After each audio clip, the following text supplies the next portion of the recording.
ونعم الوكيل نعم المولى ونعم النصير أعوذ بالله من الشيطان اللعين الرجيم بسم الله الرحمن الرحيم الحمد لله رب العالمين والصلاة والسلام على أشرف الأنبياء والمرسلين سيدنا ومولانا أبي القاسم محمد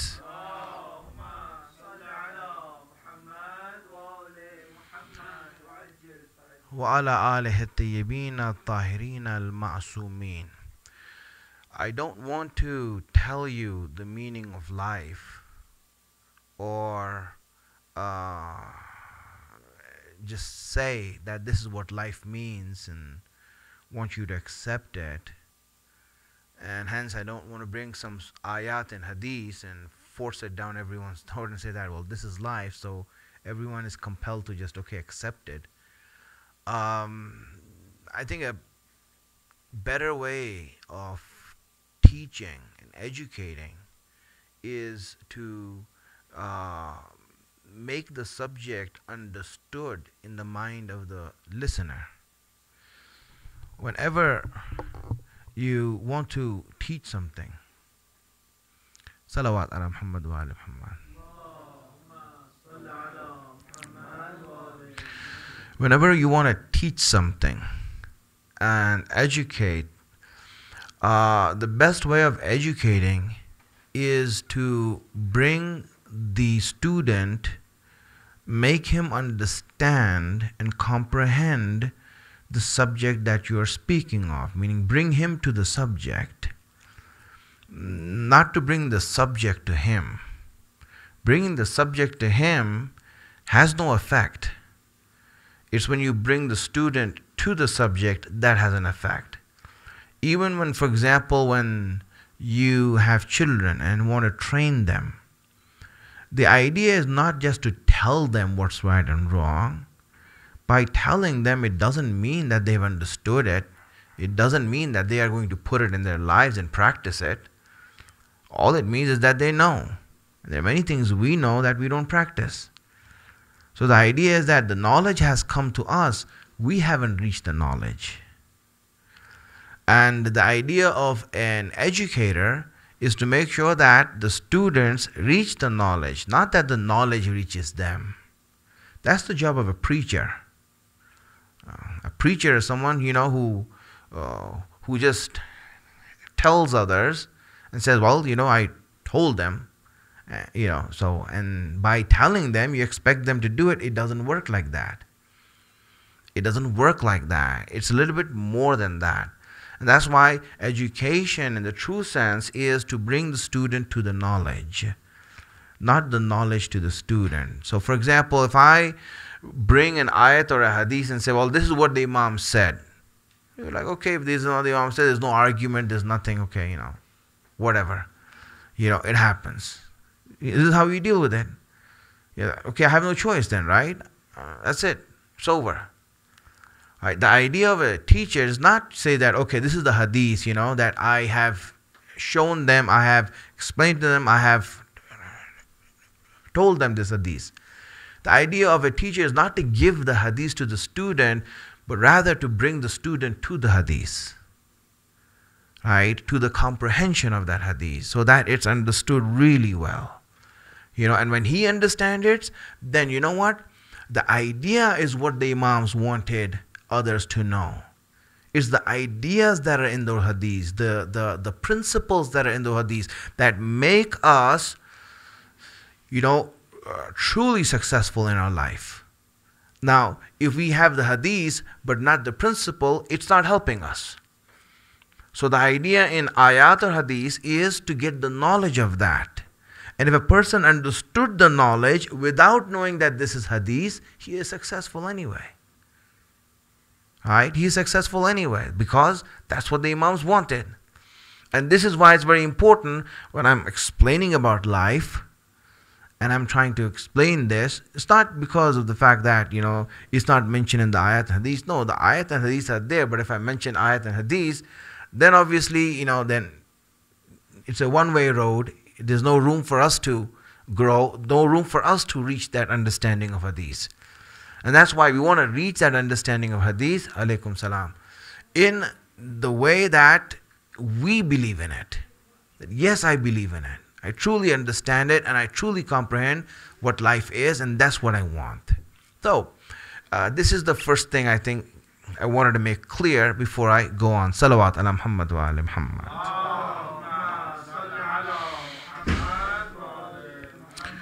And so in the last 3-4 days we've been heading into this subject of life, and I think I want to make it simpler now. We've been off and we are trying to understand it from different perspective. But what I want to do is that make a example, a role model, you can say. Or what you can say is that what I want to do today is I want to bring from this whole subject from a concept to a physical being, so that it's understood by us in a more simpler way what life is. In order to make a physical presence of something that's abstract and conceptual, I would say that, if we want to define life, if you want to see what life is, then my friends, life has 3 dimensions. Life has 3 dimensions. It's a 3-dimensional thing. And when all these 3 dimensions are understood, then a person understands life. He understands life. The first dimension is the length of life. Second dimension is the height of life. And the third dimension is the width of life.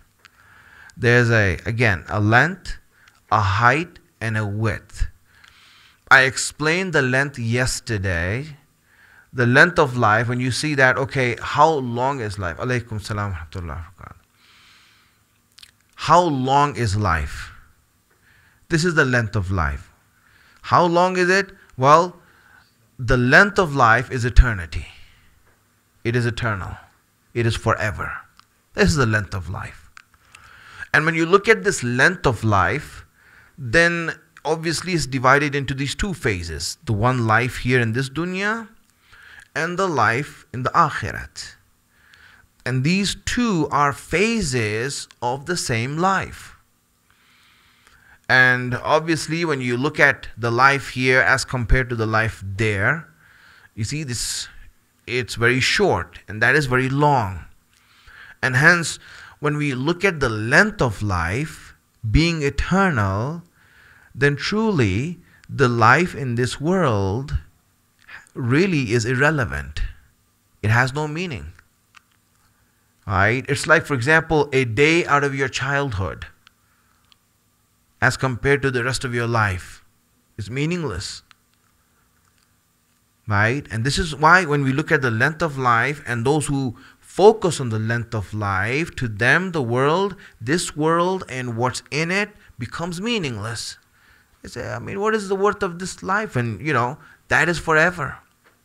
This life has no meaning here, right? So this is the first thing, my friends, the length of life.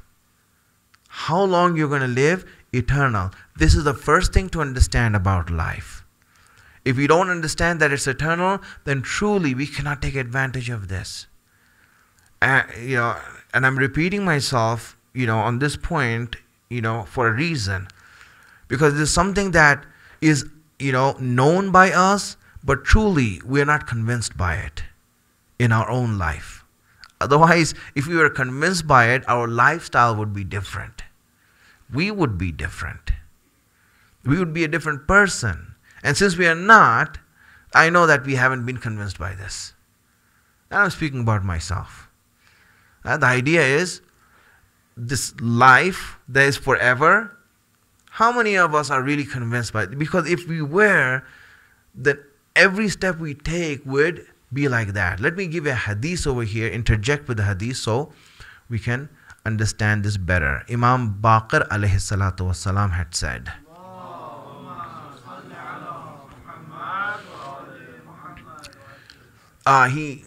he had said that live for the akhirat as if you're going to die tomorrow, and live for the dunya as if you're going to live forever. 2 sentences. He said what? That you live for the akhirat. When it comes to things about akhirat, anything that has to do with akhirat, any issue that has to do with akhirat, whether it's ibadat, whether it's dua, whether it's obligations, whether it's responsibilities, anything that has to do with akhirat, your attitude towards it, your behavior towards it should be as if you're going to die tomorrow. Meaning, if you're going to die tomorrow, how urgent everything would become. How urgent everything will become. Meaning, take the issues of akhirat urgently, with an urgency. Right? If you're going to die tomorrow, what would be the most important thing? He said, these are the things. Do them like that. And when it comes to the issues of dunya, treat them as if you're going to live here forever. If you're going to live here forever, how would you treat something when you have all the time in the world? Right? If you have all the time in the world, how would you deal with it? You deal with it, okay, inshallah, farda, tomorrow. And maybe this is the reason, when you go into Muslim offices, this and that, if you have muttaqi people there, they'll say farda. We have enough time for these things. Right? And the idea of dunya is given by Imam Baqir al-Islam, that he said that, the urgency is not there. Treat it as if it's going to be there. It doesn't matter. Even if you accomplish it or not, it doesn't matter. Let's say, for example, I have a dream of making a home here, right, in dunya. So, according to the hadith of Imam Baqir, now I'm like, okay, you know what? This can wait. This can wait. This can wait. It's not urgent. You see? And you're saying, inshallah, it'll happen. Inshallah, it'll happen. When it happens. But if you get a chance of making a home in the akhirat, Imam said, do it right now. Do it right away.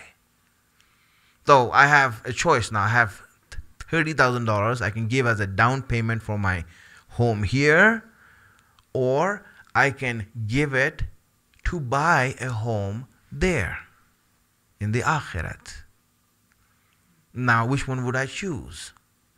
Would I give that money? What's more urgent in my life? Is it to make my own home, or is it to give in Allah's way to Lady Fatima Center and say that, I want to make a home there? What is more urgent? You see, if we truly are convinced about life, what decision we would make. But it's because we are not convinced about life, that's why we make the decision, inshallah, the masjid other people can give. Who's going to give to me? Right? And this is how it happens. And we make decisions based on that. These are decisions that we make in real life. Now, Imam is saying that no, when it comes to things of akhirat, have urgency in it, give it right away.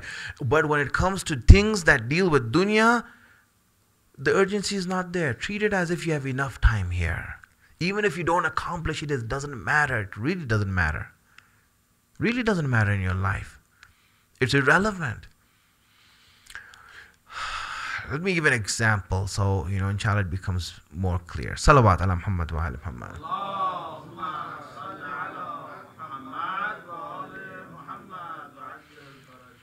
My friends, just to explain this, when a person is born, when he's born, and he is a child, an infant child, and he goes into a toddler age, then a youngster, and then he becomes an adult, right? He becomes an adult later. But at first he's childhood. Now, in this childhood that he has, right, what are the things that parents emphasize for their children? What are the things that they emphasize for their children? Do they emphasize the things that are important in that age, or do they emphasize things that will affect them the rest of their lives? A lot of times we see that we are very cruel parents when you look at it. It's very cruel how we parent children. And you tell me if it's right or wrong. If a child, for example, is asking for candy, and he's asking for candy all the time, and soda, and all these things, what would you do? Would you just say, all right, have as much as you want, drink as much as you want? Or would you say, no, you can't have that much, only one? Now he's crying for it. Why don't you listen? Have some mercy on him, compassion. Give him to him. Let him eat all the candies. Why don't you do that? No, but if you do, he's going to get sick. Right? He's going to get sick. He's going to hurt himself. He's going to get something wrong with him. Okay. Now, this child of mine doesn't want to go to school. He says, I'm bored there. And he's crying not to go there. And we are forcing him. No, you have to go. What kind of cruelty is this? We shouldn't be that cruel with our children. Let them stay at home, enjoy their life. What will happen then? Right? You say that about, if he doesn't go to school, if he doesn't go to this hardship now, he'll be in trouble the rest of his life. Right? He'll be in trouble the rest of his life. What Allah did is that He gave us a childhood. He could have made all of us an adult. Right at the bat. He could have made all of us an adult. One of the reasons that Allah forgave Adam was because Adam never had a childhood. He never had a childhood. He never had a childhood that he had to go through and learn and make mistakes. He was created as an adult. As an adult, he was created. And so he didn't have a childhood. He had no experience. Children go through the experience, and by the time they're adult, then everyone says, you're an adult now. Now you should know better. The reason you say that because you have experience of making mistakes. You have experience of seeing these things, that time frame. You have these things when you become an adult. This is your real life now. This is where you're responsible. This is where your actions really count. Your prayers when you were a kid were never counted that much for you. Now they're being counted for yourself. Right? If a child prays, then the reward of the prayer goes to the parents. Right? But the thing is that when he becomes an adult, that's when he starts earning the reward. That's when he starts earning the reward for himself.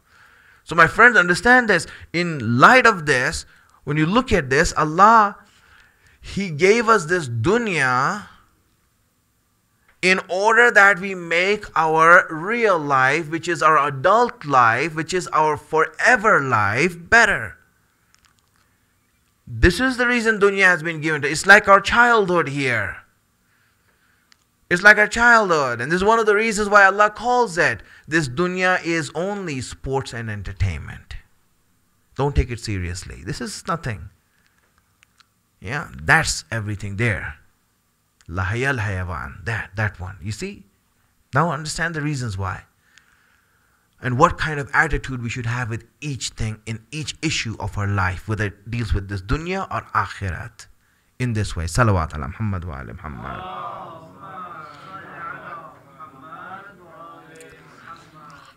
So the first aspect of life is the length of life. First dimension is the length of life, and length of life is forever, my friends. This is number one. Now, the second dimension of life is the height of life. By the height of life, what I mean is how high we want to reach, how great we want to be, what position we want to attain. This is what I mean by the height of life. My friends, people go to school, they go to work, they go educate themselves to do what? Right? One, obviously, the fear of hunger. They don't want to go hungry. They don't want to be on the hands of other people or dependent on other people. But on the other hand, when you are studying, when you go and get bachelor's, you're not happy with that. You want master's. When you want master's, you want to get an MBA. You want to go higher than that. When you go into work, you want a promotion. You want to have more responsibility. You want to have a better post. There's aspiration in us. As a human being, we have aspirations to become better. than what we are, to become stronger than what we are. And having these aspirations is not a worldly thing. It is not wrong to have these aspirations, that I want to be successful, that I want to be the best that I can be. Because Allah has made us to reach perfection, having the aspirations to want perfection. Insan as we are looking for kamal in everything that we do. In everything that we do. For example, when you want to just take out a small menial thing as taking out the garbage, right? Someone who's aqil, someone who's intelligent, right, will do the best that he can, and he will take out the garbage in the best way that he can.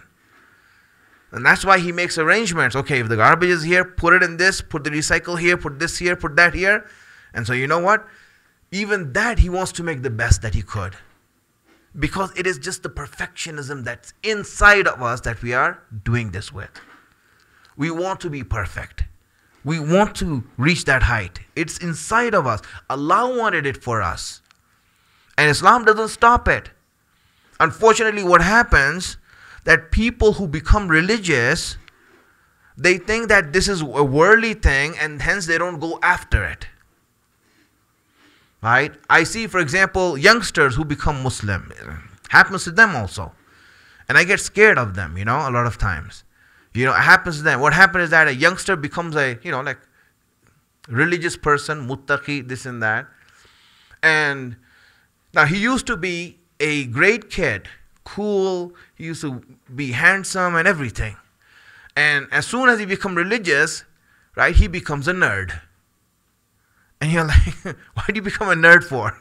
You see his clothing is shabby, his hair is shabby, the way he looks is shabby, everyone looks at him.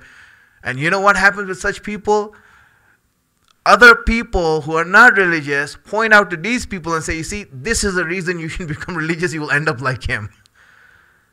You end up like him. And this is exactly what happens. The problem that happens with kids who don't understand religion, when they become religious, they end up becoming nerds and they become a distraction for many others who might want to become good Muslims.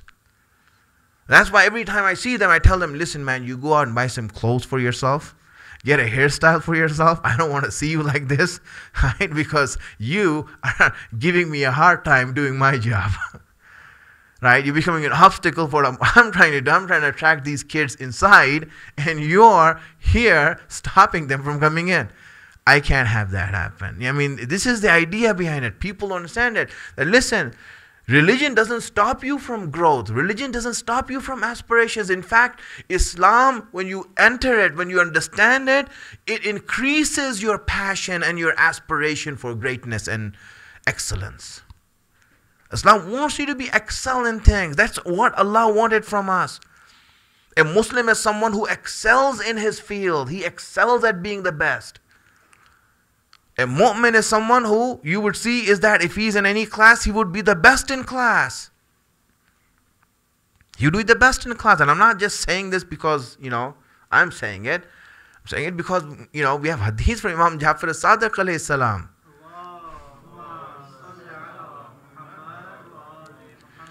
We have a hadith from him in which he was asked by someone that, listen, we go on travels, this and that. Because over there, in those days, they didn't have yellow pages or, internet where you can look up names, this and that. Where's the Shia masjid? Let me go there, meet the Shias in the area. Right? So they asked the Imam, how would we know if there's a Shia in a city? How would we know if there's a Shia somewhere? Right? What's the best way to find out? Obviously in those days, there were no Shia masjids or Shia centers there. He said, how can we recognize a mu'min? So Imam, he gave a secret, he gave a advice. Right? And watch this formula that the Imam gave. He said, go in any city. When you go in any city, find out who is the most muttaqi person, the most pious, the best person that everyone regards as the best in the city. Go and see them and see if he is a Shia. If he is not a Shia, it means there are no Shias in that city.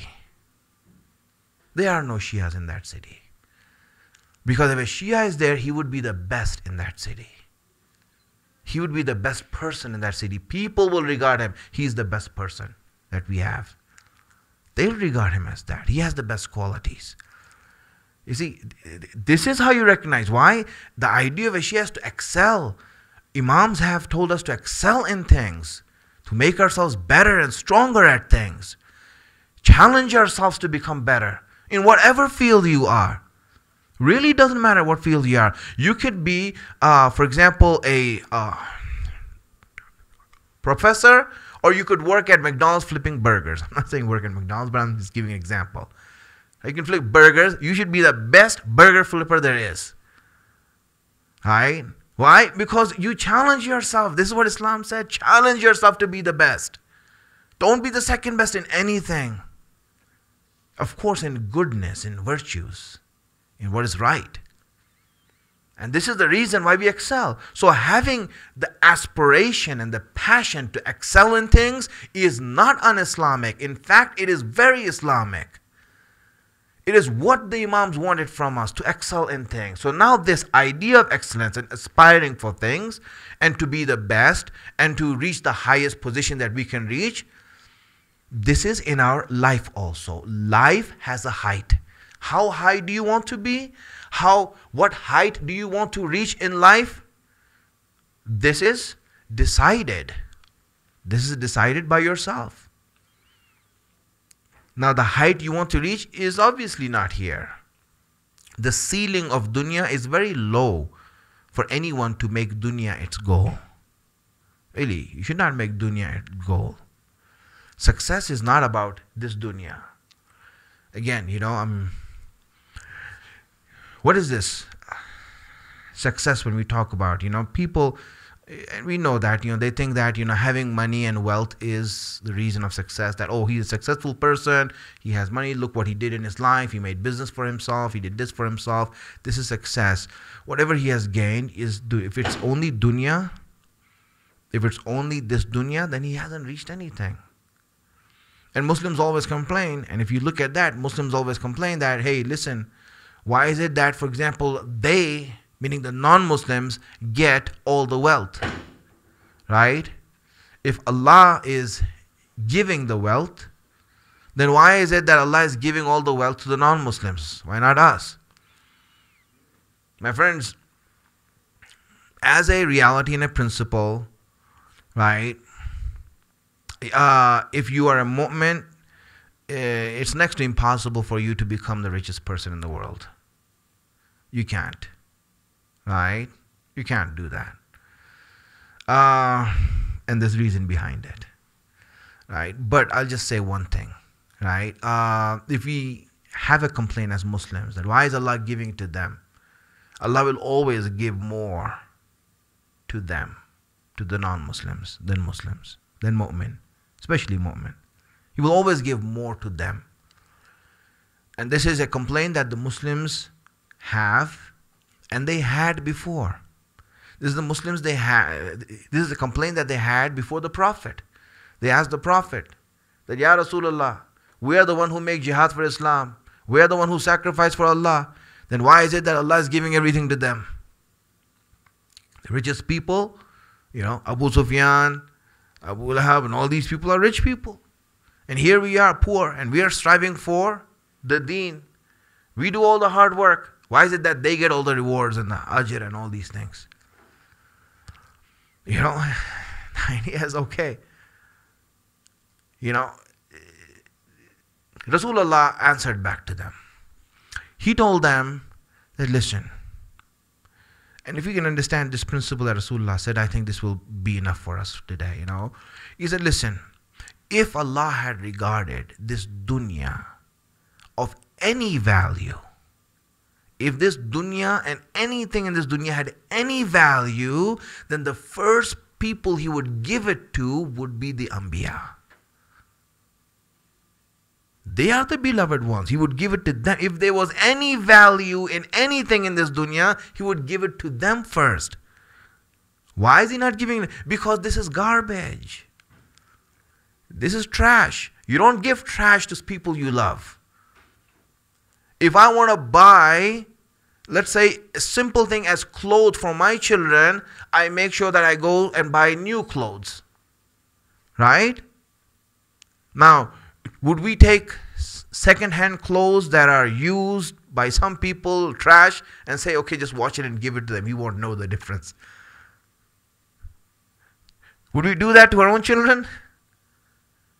Of course we won't. My friends, why would Allah do it to His own believers, the people who He loves? Why would He do that to them? Giving them dunya is just like that. He says, no, just take enough of it, what you need, what you have, and that's good. Go on with life. Right? Yes, reach for excellence. Reach to be the best. Having wealth is not the problem. Right? And you can be rich. But you see, if you look by experience, it's always the non-Muslims who are richer. In history, always, until now. I mean, just go and see the Fortune 500 list. See how many mu'mineen are there. Right? And then you can find out. Okay? Through experience you can find out. It's not. The idea is that it's not, having wealth is not the problem. But Allah giving it to us, no, Allah will say, listen, if I want to give you something, I'll give you something more valuable. So here, inshallah, just the idea of success, I want to keep in mind. We have it. It's an aspiration that we have. Keep your mind still here. We'll, inshallah, go forward from tomorrow, right? From this point onwards. So the first thing is the idea of the first dimension of life is length. It is forever. Second dimension we are studying right now. It is the height of life, and it begins with our aspiration for success and greatness and excellence. And from here, inshallah, we will see where that applies to our own life. Wa akhiru da'wana alhamdulillahi rabbil alameen. Salawat ala Muhammad wa ala Muhammad.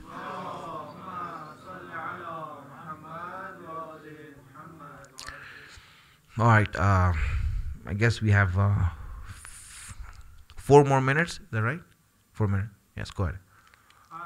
Just in regards to that thing you were saying about Allah not giving dunya to the believers, how would we explain the kingdom given to Prophet Sulaiman? Yes. Here's the thing, right? When Sulaiman asked for it, see how he asked for it. That Allah, give me a hukumat that no one else will ever have. So the hukumat, as in the case of all the prophets, for example, all the other prophets had their own miracles.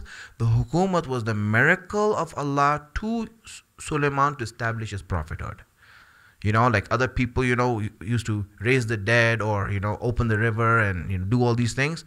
These were the specific mu'jizah and miracles that were given to prophets. Sulaiman specifically asked for this mu'jizah. And obviously that sort of a hukumat and him having authority on the jinn and on the winds has never been given to anyone. Right? And that's what he said, that give me a hukumat that would be a sign from you that no one else will have after me. Right? So this is the reason it was given. Right? And we have hadith also, because of the fact that he asked for hukumat and his life were easier than others in comparison. Right? His life as a Nabi and as a Prophet was easier than others because of the fact that he had hukumat. He wasn't under the yoke of oppression. He wasn't under any sort of pressure from people or others. Because of this reason, in the hadith it is said that amongst the Anbiya, he is the lowest ranking. He is the lowest ranking prophet amongst the Anbiya.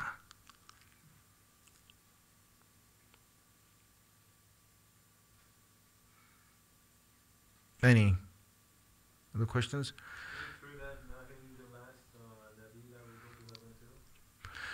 Well, it's based on that hadith because they said he's the lowest ranking, and that's why they say he's the last one who will go there because of that reason. Because of the same reason. Because he didn't go through the hardships and the pain that the other prophets went through for the message, for delivering Allah's message. And that's why whenever Allah gives the examples of the prophet, he always gives examples of their jihad, of their hardships and the sacrifices they made. He never.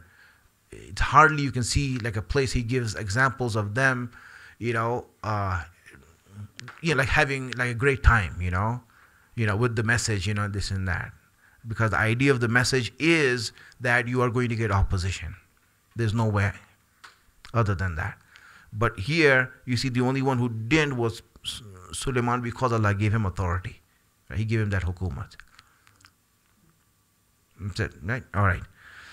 Salawat ala Muhammad wa ala Muhammad.